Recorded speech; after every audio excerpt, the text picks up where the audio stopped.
Buhara, kung maaari lang, huwag ka makikialam. Eh kasi naman, mas mabuti na yan kasi kung hindi ko ginawa yun, alam kong tatapusin mo siya. Ha? Siguro? Nilinawin ko lang sa inyo. Hindi lang pagluluto ang ginagawa namin. Marami kaming pinagdadaan ng pagsubok para lang makakuha ng mga sangkap. Ang bawat hunter, maging ano pang klase, malawak ang kaalaman sa martial arts. At kung limitado ang kakayahan nyo at wala kayong lakas ng loob mag-eksperimento, magsiuwi na kayo dahil wala kayong karapatan maging hunter!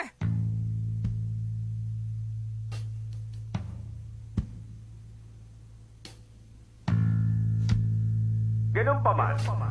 Parang kalabis na naman ang ibagsak lahat ng aplikante natin ngayon taon. Simbolo yan ng Hunters Association, di ba? Ibig sabihin, opisyal ng selection committee yan.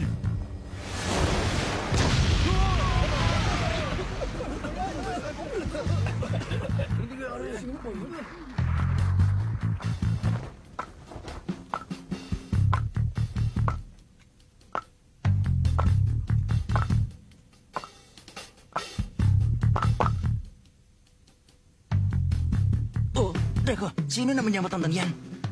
Siya ang chairman ng selection committee, ang punong tagapamahala ng hunter exams. Si Chairman Netero. Hindi naman. Wala naman ako halos ginagawa. Para lang akong anino. Lumalabas lang ako kapag may issue na kailangan bigyan ng atensyon tulad ngayon. Sabihin mo, Menchi Iha, Opo, binagsak mo ba talaga ang bawat isa sa mga aplikante dito ngayon dahil kulang sila sa kakayahan at kagustuhang sumubok ng mga panibagong bagay? O dahil sarado ang mga isipan nila sa gusto mo? ang totoo po, nawalan ako ng pasensya nang may uminsulto sa aming mga gourmet hunter. Kaya naman, ginawa kong napakahigpit ng exam at pinahirapan ko sila. Kung ganon, inaamin mong hindi ka tanggap-tanggap ang proseso at resulta ng pagsusulit? Opo, kapag pagluluto ang pinag-uusapan, nawawalan ako ng kontrol. Hindi ako bagay maging examiner. Bibitiw na po ako bilang examiner. Sana po payagan niyo silang ulitin ang pagsusulit. Okay. Kaya lang, mahirap na maghanap ng kapalit na examiner gayong gipit na tayo sa oras. Paumanhin po, Chairman Netero. Eh kung ganito na lang kaya, magpatuloy ka na lang bilang examiner at uulitin natin ang pagsubok. Pero ngayon, dapat makisangkot ka sa anumang maisip mong pagsubok para sa kanila. Kung yun ang gagawin natin, katanggap-tanggap ba yun sa inyo? Sa ganung paraan, mas madaling mauunawaan ng mga aplikante ang resulta. Maganda nga po yun. At nakaisip na rin ako ng panibagong pagsubok. Walang iba kundi pinakulong itlog. Pinakulong itlog? Chairman, maaari niyo ba kaming ihatid sa Split Mountain sakay ng airship ninyo? Sa Split Mountain ba? Ah, magaling, magaling. Walang problema.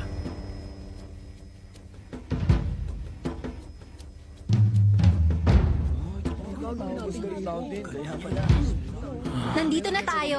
Tumingin kayong lahat dun sa ibaba. Sandali lang, ano yan? Sapot ng Spider Eagle. Ang galing, nakagawa sila ng sapot dyan. Tumingin naman kayo sa ilalim ng sapot. Parang, Mga itlog yan ng Spider Eagle. Sa malalim na bangin, gumagawa ng sapot ang mga Spider Eagle para maprotektahan ang mga itlog nila sa mga maninila. Dahil dito, mga itlog nila ang isa sa pinakamahirap na makuhang sangkap sa buong mundo.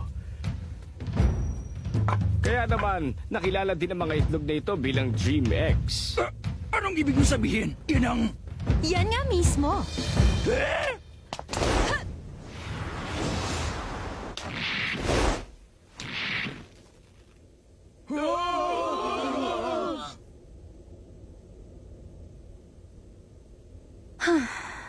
Sabihin natin makakuha nga siya ng itlog dyan.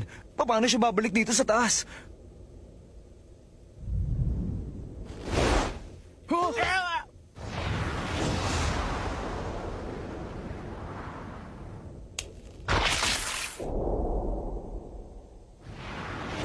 Nakita niyo yun? Tumalon siya! Bakit ganun? Nagpatiwakal ba siya? Hindi yun. Huh?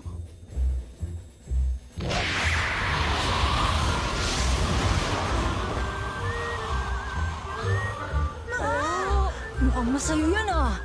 May pabugso-bugsong hangin na bumubuga pa itaas sa bangin na yan. Kaya naman, nagsisilbi din itong alalay ng mga bagong pisang sisiw para makalipad sila papunta sa sapot. Ayan, ngayon ang kailangan na lang ay pakuloan ito. Nagbibiro ka ba? Gabaliwan to. Walang taong nasa matinong pag-iisip na tatalon sa bangin na yan. Ayos, susubukan ko rin!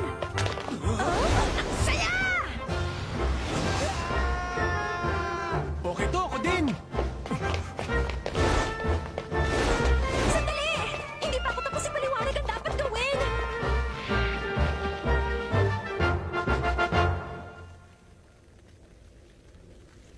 Diyan na kayo! Tumalon na rin tayo. Wag, maghintay muna tayo. Maghintay sa ano? Kailangan mo tiyempuhan yung pagbuga ng hangin bago ka tumalon. Ha? Ang tagal naman. Wala pa bang hangin na paparating? Konting hintay pa.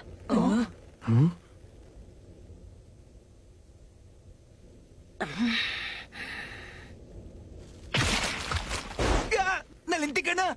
Hindi na matatagalan ng sapot na tong pinagsamang bigat natin. Gon, wala pa ba?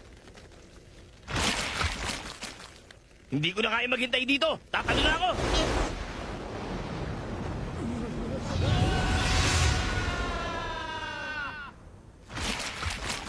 Gon! Wala pa rin ba? Yan yun na!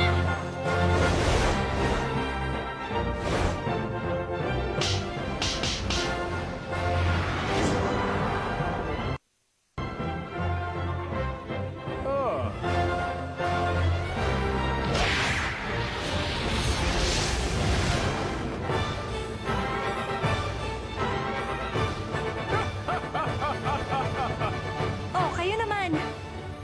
Umaayaw na ba kayo? Kung minsan, kailangan mo rin tanggapin ang pagkakalo.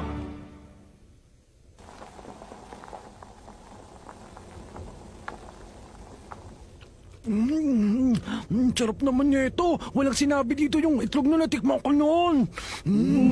Sarap. Talagang napakasarap nito. Ginong Todo. Ito, baka gusto nyo rin pong tikman.